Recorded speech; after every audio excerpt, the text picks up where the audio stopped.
People knew the lengths Donald Trump's allies planned to go on January 6th as Cruz was planning out a key part of the plot. I think that the country deserves to have a credible assessment of these claims and what the evidence shows. And the mechanism to try to force that is denying certification on the 6th.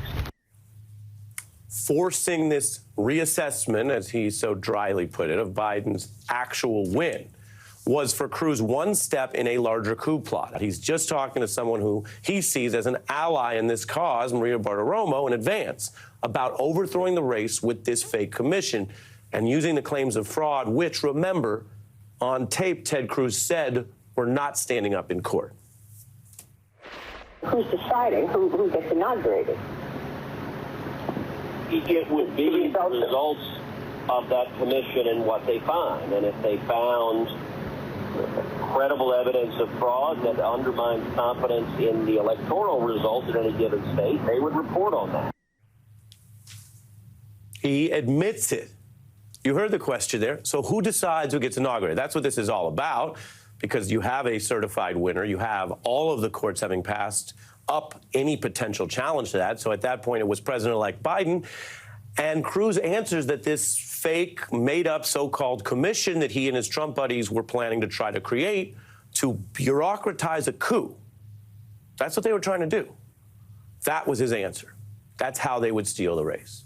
This is Ari Melber airing previously undisclosed audio of Ted Cruz's effort to try and steal the election before January 6th by outlining a plan to block the legitimate certification of the election and then pushing a fake commission to help validate the entire process.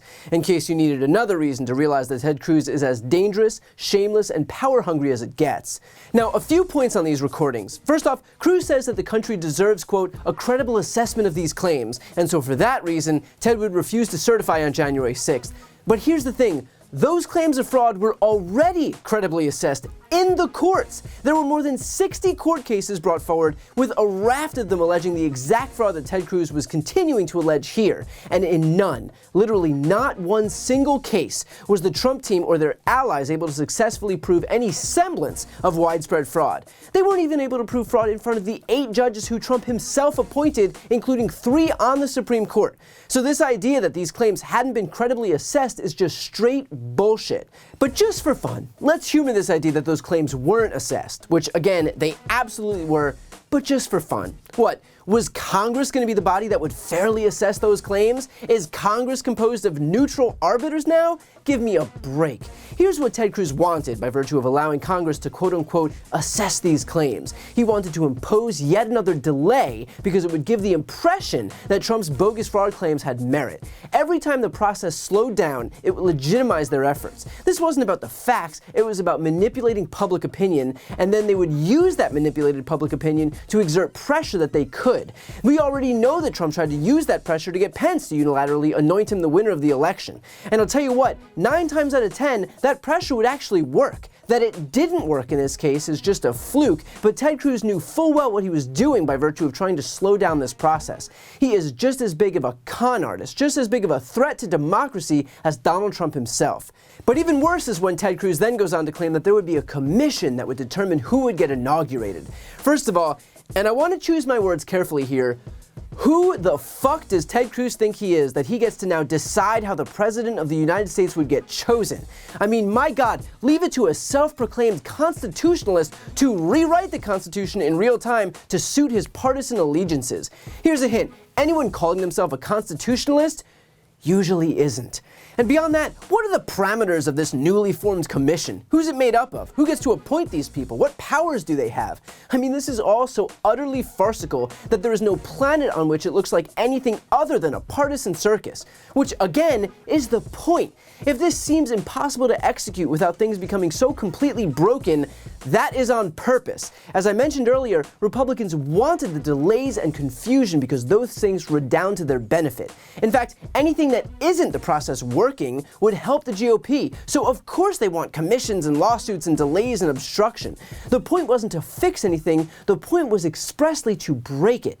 And by the way, to answer at least one of those questions with regard to who Ted would want on that commission, he'd want it stacked with Republicans because of course he would want it stacked with Republicans. Again, the guy wasn't interested in the truth because the truth was already staring him right in the face. This issue was litigated to within an inch of its life in the courts, and Republicans lost every single time. Ted Cruz simply wasn't taking no for an answer, and so he was just concocting new ways now to try and get the conclusion that he was ultimately in search of. This commission was, as Ari Melber called it, nothing more than bureaucratizing a coup. In fact, Ted Cruz goes on with more of his effort to paint lipstick on this pig. As we were looking at this January 6th certification, all of the options that were being discussed were problematic. And so I wanted to find a path that was consistent with the Constitution, consistent with the law, and that addressed these very real serious claims. Ah, yes. All of the options being discussed with certification were problematic. Like, let me guess, the part where Joe Biden would be awarded the electors commensurate with his wins in each state? Yeah, I could see how that would be problematic for Ted Cruz. The fact is that the rules are crystal clear. Republicans, again, had their chance to dispute these fraud claims in the courts. They failed. They failed unanimously. They failed at the hands of partisan Trump-appointed judges. The only option now, to Ted Cruz's dismay, was to follow the law and certify the results.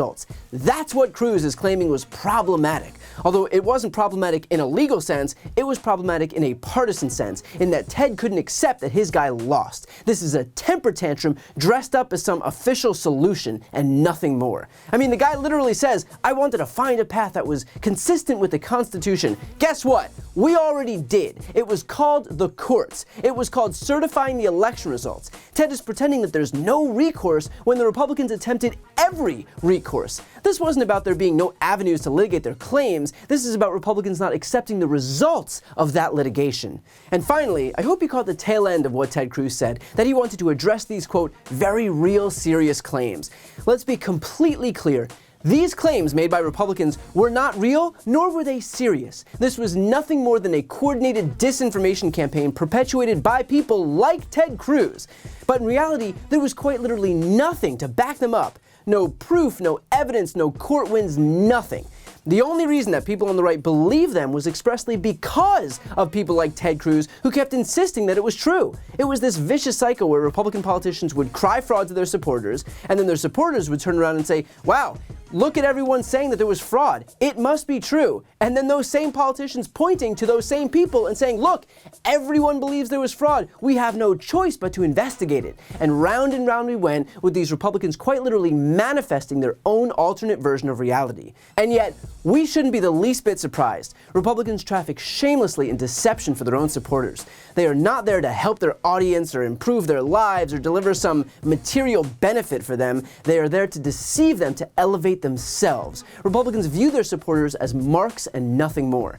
And if you don't believe me, take a look at how many people have been charged for crimes related to January 6th. Over 1,000 people so far. Has Trump spent a dime on their legal fees? He was happy to draw them to the Capitol when he was looking for warm-blooded bodies to do his bidding, but the moment that he might be able to help them when they needed help, dude vanishes faster than a bat out of hell. Republicans have a one-sided relationship with their supporters, and whereas they're supposed to serve their voters, these politicians view their supporters as being there to serve them.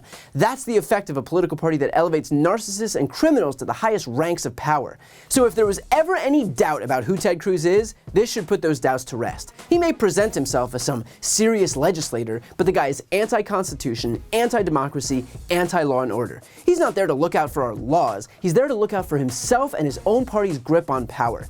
And if there was ever any justice in this world, he wouldn't be allowed within a mile of the seat that he currently occupies. Before you go, I need your help. I'm right on the cusp of hitting 2 million subscribers, so please help me grow this channel so the progressive media ecosystem grows by hitting the subscribe button right here on the screen. I also started a Spanish channel so we can finally start regaining some of that lost ground among Spanish speakers, so if you want to help support those efforts, you can hit that subscribe button. And finally, if you listen to podcasts and you want to support mine, you'll find a link to that on the screen as well. Thanks so much for watching.